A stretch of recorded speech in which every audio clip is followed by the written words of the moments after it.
Hi, my name's Phil. I like talking about politics, and in this video I'd like to discuss a tale of two sides of the same Brexit border, really. Many people were sold the idea that our borders were weak in the EU and that Brexit would mean strengthening them. Neither was true, of course, but it must be curious to the people who were duped that they can now read reports, maybe experience it for themselves, of how the EU borders are getting stronger and the UK borders getting weaker. But first, if you'd like to be notified of daily news and politics, please subscribe to the channel and click the bell notification icon. I see that the media is reporting again on the major Brexit border about to hit us. As we left the single market and customs union, we found that people travelling from Britain to the EU had extra restrictions on what they could take. So we heard about sandwiches being confiscated, no longer permitted, for example. The media reported on that without a shred of shame for their part in these consequences. But the major problem was for the trading goods. Full customs and standards controls were in place by the EU side of our Brexit border from day one. For the last year and a half, it's been nothing but stories of businesses struggling to cope and in many cases simply being unable to, and the government saying you just need to find the opportunities in Brexit. The Brexit media often talked about new EU rules causing this trade chaos. It was all lies though. They weren't new rules. They were rules that had been in place for years. Years.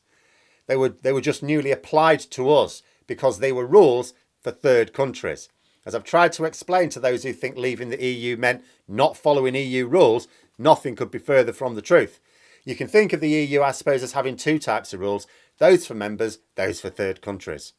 Now, the rules for members are made by the members. Do you really think members are going to make unpleasant rules for themselves?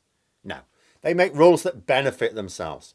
So as members, we did have to follow rules, but we followed the beneficial rules, the rules that we helped make. The one that turned us from the sick man of Europe into a trading powerhouse again. The rules for third countries are also made by members. In fact, we made a lot of them as members ourselves.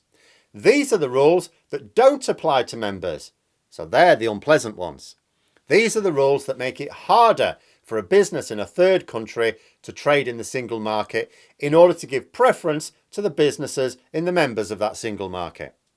Those are the rules we are following now, the unpleasant ones that we helped create in order to give a hard time to third country and an easier time to our businesses. We then chose to become a third country. But there is a new rule coming in later this year. I've talked about it before. Wouldn't have applied to us if we stayed in the EU. It's another of those unpleasant rules made by members that only applies to third countries. But it is actually new. Biometric checks for non-EU citizens entering Schengen throughout. France is part of Schengen. We've got a border with France. A busy one. A very busy one, in fact. The system was supposed to be coming online round about now. But there was a bit of a delay. I think the pandemic-fueled shortage of microchips had something to do with it.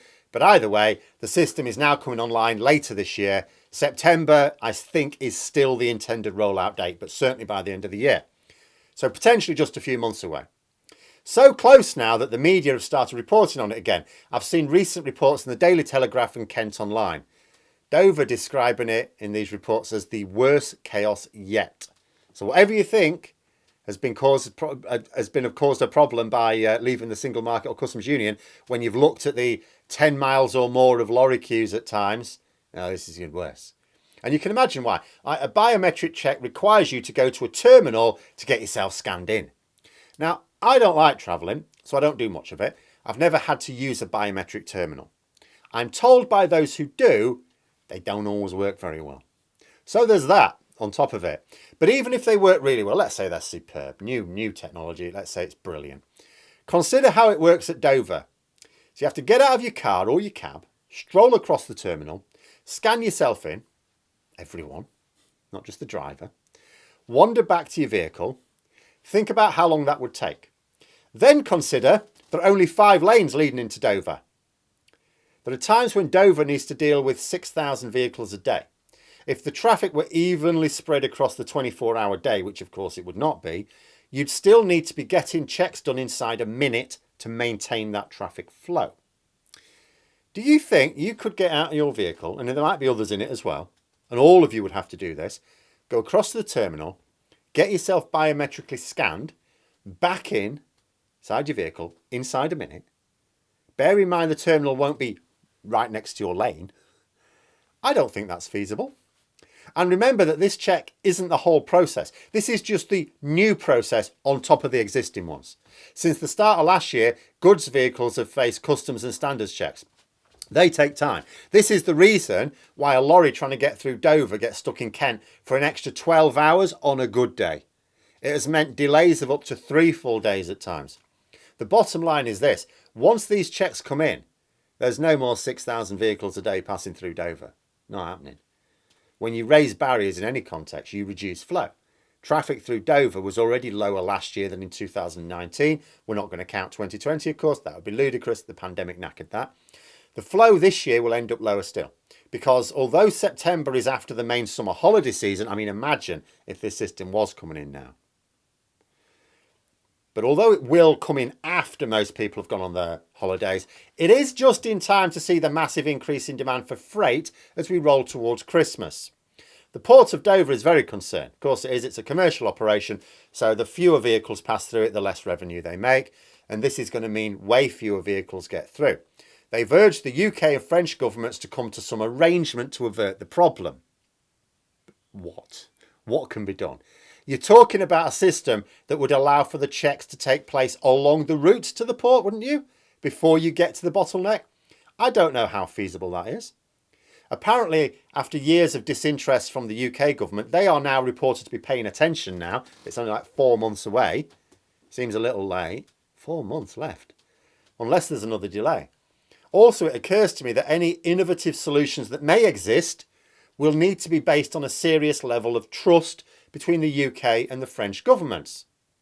This would be the UK government that spent over a year screwing over French fishermen and is even now threatening to breach a treaty with them and trigger a trade war.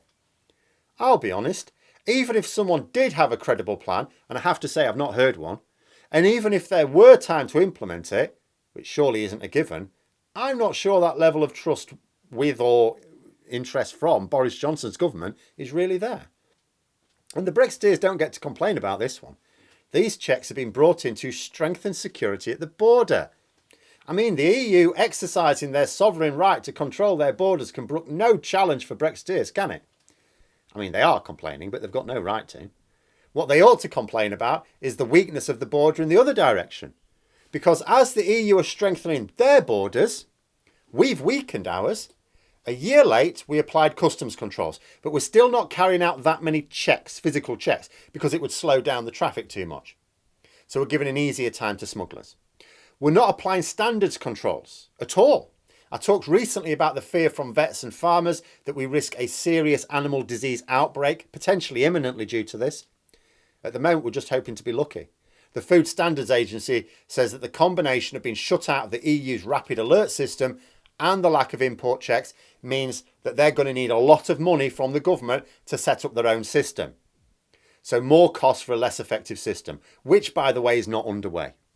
That seems to be Brexit in every sector, doesn't it? We're going to need more money to develop this system that we had working perfectly well in the EU, only we can't get round to it because we haven't got the money. I wonder what Brexit supporters think as more of them begin to wonder why it is the EU is making its borders stronger while Britain allows ours to become weaker. But those are my thoughts. Let me know yours in the comments below. Hope you found the video interesting. If you did, please click the like button. Maybe even click on the join button if you'd be interested in memberships. And until next time, I'll see you later.